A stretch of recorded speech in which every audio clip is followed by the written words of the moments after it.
Hello,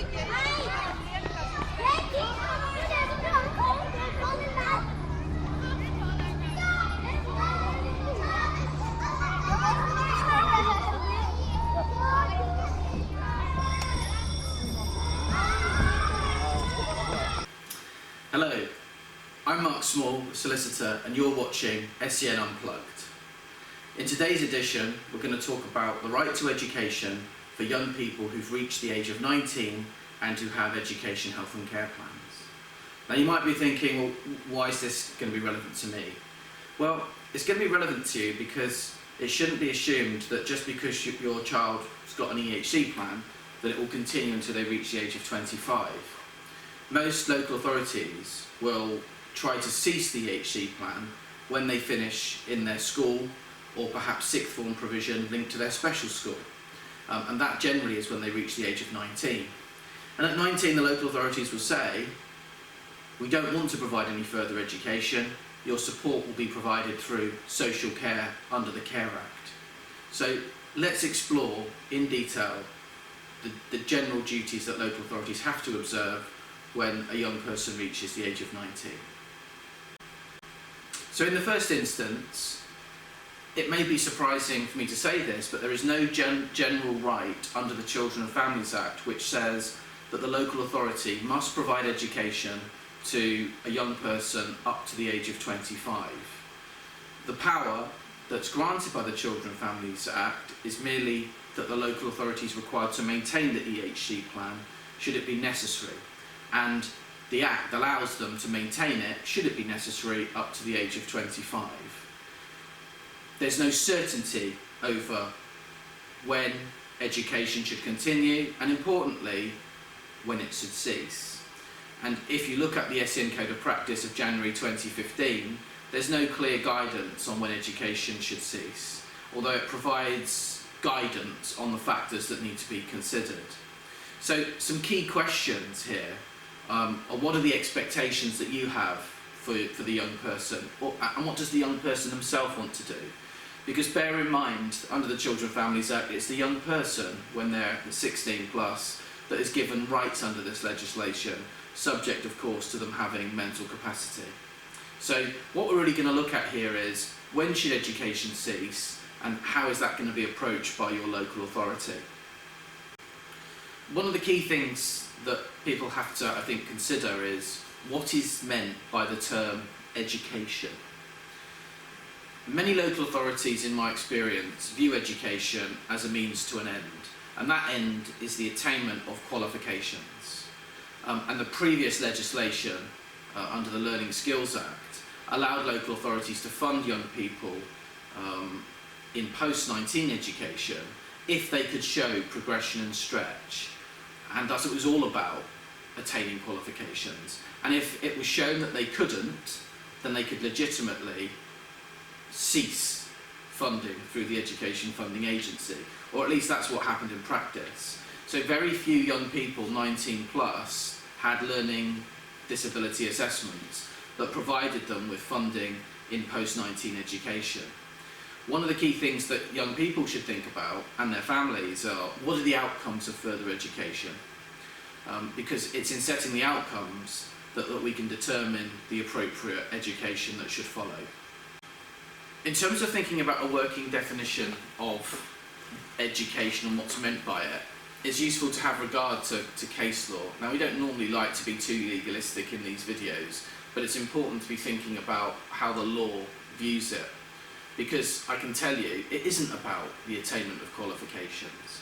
So there was a case a long time ago involving Bromley Council and the Seven Tribunal in 1999, which basically gave an idea of, how we need to approach the term of what is education.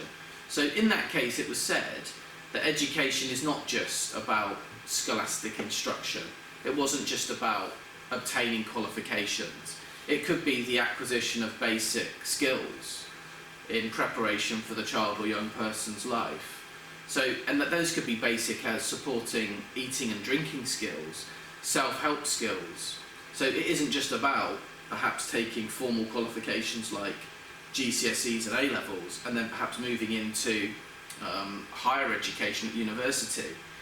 For some children and young people, they might not obtain formal qualifications, and it might be about the development of those self-help and independent skills which are critical to them in moving into adulthood. So we need to be thinking about what those skills are when we're casting the EHC plan. The SEN Code of Practice provides some guidance in respect of the considerations that a local authority has to have in deciding whether the young person should continue to access education. And so it's important to consider these when you're making a request for additional provision. So paragraph 7.6 of the code says that all students aged 16 to 19 and up to the age of 25 where they have an EHC plan should follow a coherent programme of study which provides something called progression and stretch. And part of that coherent programme of study should enable the young person to achieve the best possible outcomes. And that's the language used in the code. So, key thing to be thinking about is what is the course that the young person's going to be doing, how does it develop them, and how does it lead to the meeting of the outcomes as set out in the EHC plan. Then you have paragraph 8.77 of the code, and that really talks about young people who perhaps have done very well, and they're either going to be moving into employment or they're going into higher education, perhaps through university. There may also be other youngsters who don't want to remain in education but will require support through health and social care services. So one of the things that the local authority perhaps could say is, well, you don't need formal education as such. What you need are activities that are funded through social care and health. And in those circumstances, those learning opportunities don't require the education, health and care plan. And that's a factor that should be taken into account by the local authority. Paragraph 9.150 of the code says that the local authority, in collaboration with the young person and their parents, if appropriate, subject to their capacity, should use the annual review process to consider whether the young person still requires special educational needs provision provided through an education, health and care plan. And the key thing is, are there still outcomes that the young person needs to meet to enable them to prepare for adulthood? And that really is the gist of why the legislation stretched to 25, because it was about empowering children and young people to either go into higher education or to be in a situation where they're able to access an independent life, perhaps with support through social care or health service. So we need to be thinking about that at the annual review process, and certainly before the young person reaches the age of 19. So some things that parents and carers need to be thinking about are, what is the long-term goal? Are we looking at formal education still through accredited packages? Are we looking at things like perhaps that may be through social care in supported living? What is the outcome that's intended? Because ultimately that will dictate whether special educational needs provision is still necessary and whether it's necessary through an EHC plan.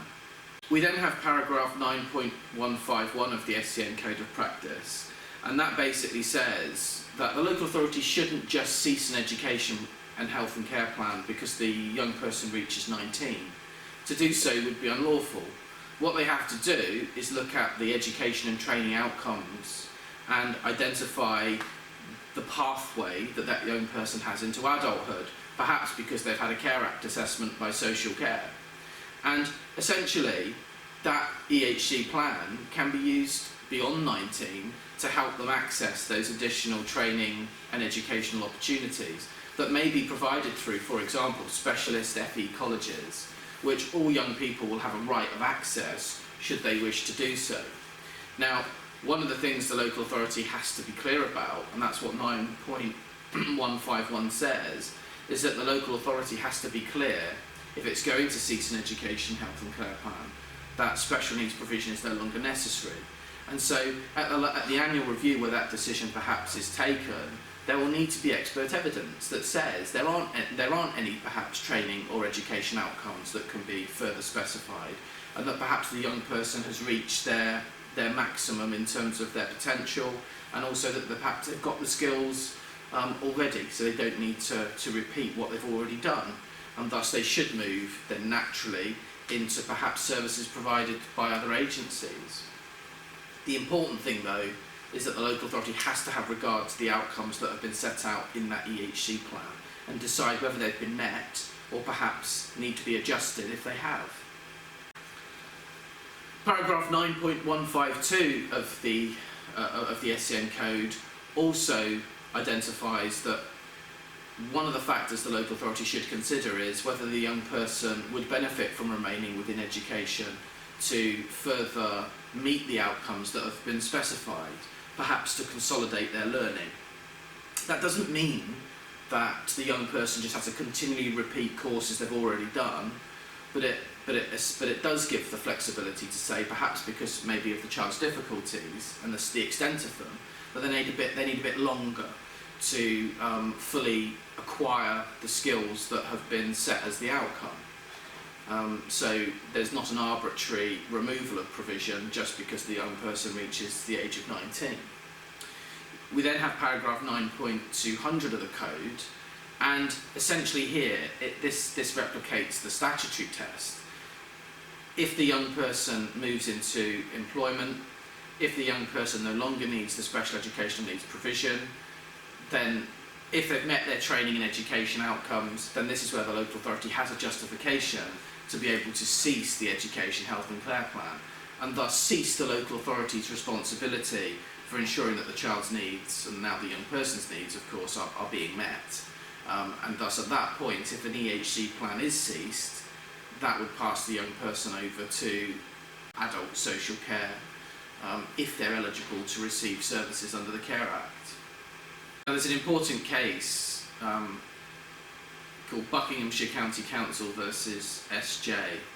Now, this is an important case because it illustrates some of the kind of factors that have to be applied by a local authority when they're considering whether an EHC plan is still necessary.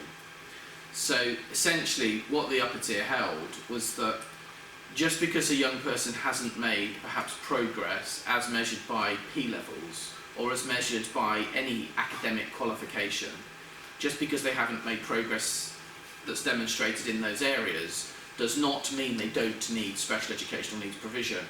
And qualifications are not the marker of whether an EHC plan is still necessary.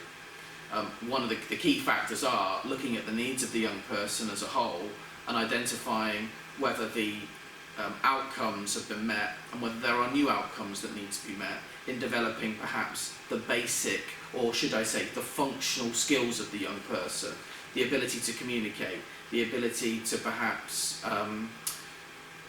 write a shopping list, the ability to go out independently and access the community.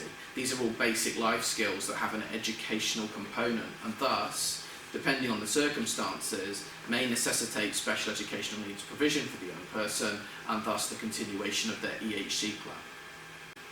So, what the Buckinghamshire case means in practice for people is that the local authority has to have an open and clear dialogue with you, perhaps even as far back as the Year 11 annual review, so that there can be a clear agreed plan of action. So where the young person is remaining within education, what are the long-term outcomes up to 19 and beyond, and what's the purpose of the educational provision that's going to be provided, because it is important to be clear. So what's the importance of the Buckinghamshire case and what does it mean in practice? Essentially what it means is local authorities have to work with families to identify, perhaps even at the Year 11 annual review when the young person is 15, 16, what the long-term objectives, what the long-term outcomes, to use the phrase from the code, what are they? So what's going to be the provision provided post-16 and what might the young person need post-19 in order to meet their overall outcomes? What we'll need to look at as well, perhaps as the young person completes Year 13, is are there any further educational pathways open to the young person? So the Act and the legislation doesn't simply say that the young person should stay in education for the sake of it and simply redo qualifications that they've already got. What it's looking at is that progression and stretch, as identified earlier on. So what's the next step for the young person, and how can the young person participate in making that next step? Does it need an education, health and care plan? What a lot of local authorities do at this point is to engage health and social care, particularly adult social care, and actually say, well, there isn't really any more education that we can provide. We're not going to offer you specialist colleges because they're too expensive, and therefore the young person's needs are going to be met through a combination of adult social care provision and perhaps some health provision. And that's it. We're not going to have an EHC plan.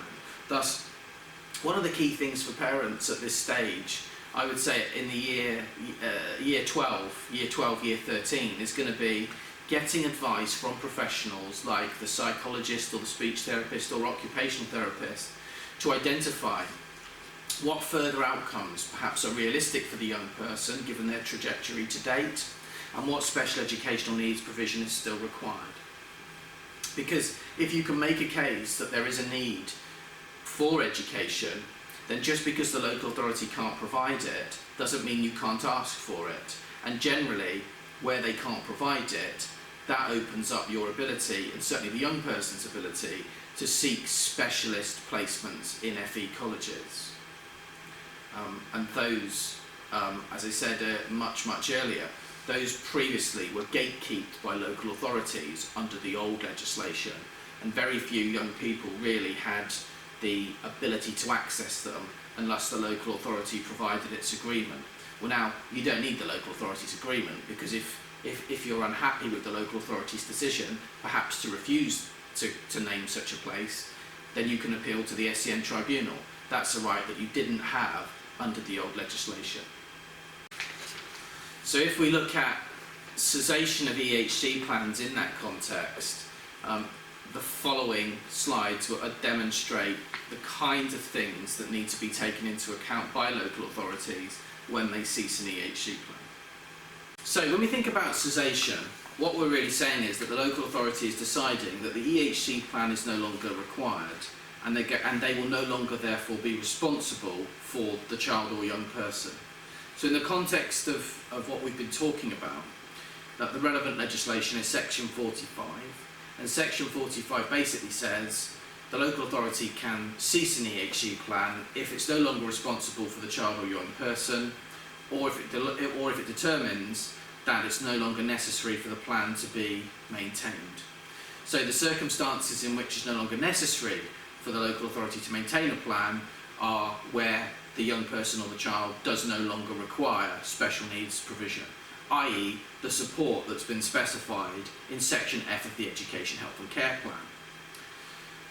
Where a young person no longer requires the special educational needs provision specified in the plan, a local authority has to still have regard to whether the education and training outcomes of the plan have been achieved.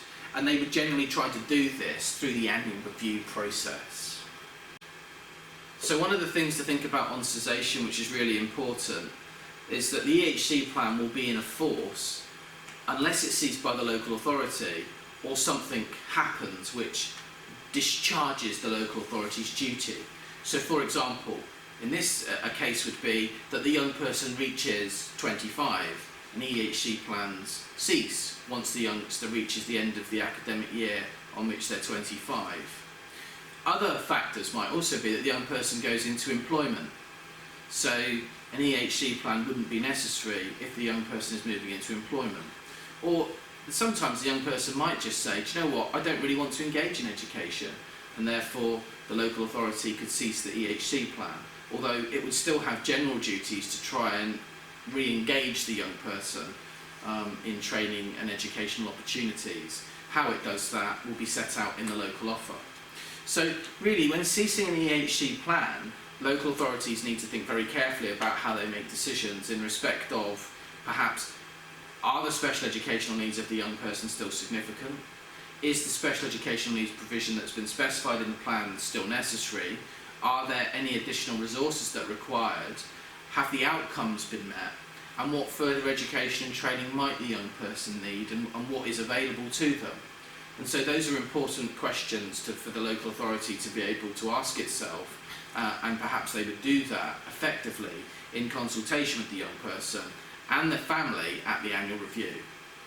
One of the problems that I think parents and carers need to be aware of here is that often one of the difficulties is actually with the EHC plan itself.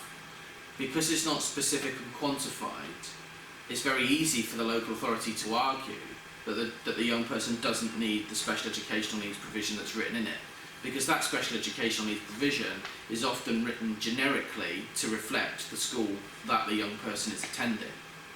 So you need to be very, very careful about what's in your EHC plan, and you need to make sure that the EHC plan is specific and quantified in respect of the support that's needed. It shouldn't just be written for school, particularly when the young person's in FE, and also the very specific programmes that are required, because again, often EHC plans envisage perhaps lots of different subjects to reflect a secondary curriculum.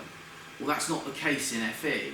A young person may take one particular course. They might do other things on top of that, perhaps a literacy or a functional skills course, but those are the things therefore that need to be recorded in the provision, so that when you get to a point of cessation, you can look at both whether the provision is still relevant and also whether there are outcomes that are necessary in respect of those areas, particularly around things like independence and self-help and general learning activities like literacy and numeracy, and then of course specific courses that the young person might be interested in. So annual reviews become extremely important, and historically they're handled in an appalling way by local authorities. They're not done on time, they're not processed quickly enough, the EHC plans are not amended, and parents and the young people are not given rights of appeal in a timely way. One of the things that parents will have to be careful of is that FE providers often don't have the breadth of provision that perhaps is available within the school sector. So for example, the specialist teaching and specialist therapies may not be available in FE. So you need to be thinking about these things in good time and making sure that if the young person needs them, that they're specified in the EHC plan. It's also very important to ensure that the outcomes are clear and are measurable, and that the training and educational outcomes are very clear. As I said, that's a longer term process that should start before the child leaves their school, so that then you can demonstrate a clear trajectory in seeking post-19 educational provision. So that provides an overview of the right to education and the factors in which a local authority can cease an education, health and care plan. I think one of the key things from my experience is ensuring that the EHC plans are specific and quantified in terms of the provision, that there are clear outcomes, that there are clear intentions regarding education and training, and that you access as much information you can about further education options, and particularly to look at the specialist colleges that are available and perhaps would allow a young person to extend the range of opportunities that are in front of them. And it's important to do that and have a clear plan of action in place, and to be putting that forward for the young person, or for the young person to be doing that themselves through the annual review process. And that way you should be able to challenge effectively any decision where the local authority seeks to cease the EHC plan, because I'm absolutely sure that when the young person reaches 19, they will naturally try to remove the EHC plan and push the young person into social care. Well, the law doesn't allow them to do that, and thus they should be challenged where it so occurs. That's it for this edition of SEN Unplugged. I hope you found that interesting. As ever, please comment, share, subscribe and like. You've been watching SEN Unplugged. I'm Mark Small. Let's make SEN great again. Thank you.